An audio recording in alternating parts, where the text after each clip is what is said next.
Салем достар, кешкі жүгіруден кейінгі сіздермен шамалы ой толғаммен бөлісе отырсам деп отырмын. Айтайын дегенім энергия туралы.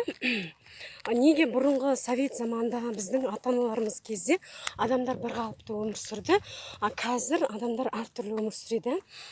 Себебі бәрі энергияға байланысты. Ол кезде энергияның ашылмаған заман етін, кванттық энергиялардың бәрі жабық болатын.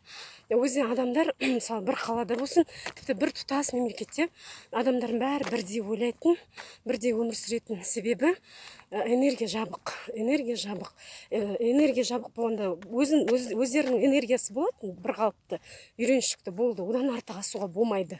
Шектеу болатын да. Қазіргі заман, тәуелсіздік, бостандық заманында, энергияның ашылған заманда әрқайсымызда энергияларымыз қаншалықты ашуға болады, қаншалықты оны жабуға болады, өзімізге байланысты. Энергиясын дұрыс пайдаланған адамдар өте биіктерге кетіп жатыр, пайдаланбаған адамдар керісінше төменге түсіп жатыр. Яғни былайша айтқан кезде адам нені ойлайды, сол болады.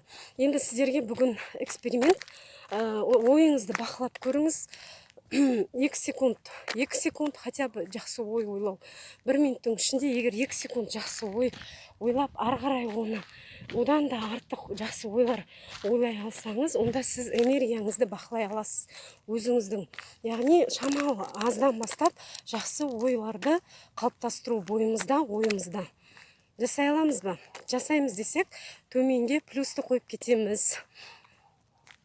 Күндеріңізге сәттілік.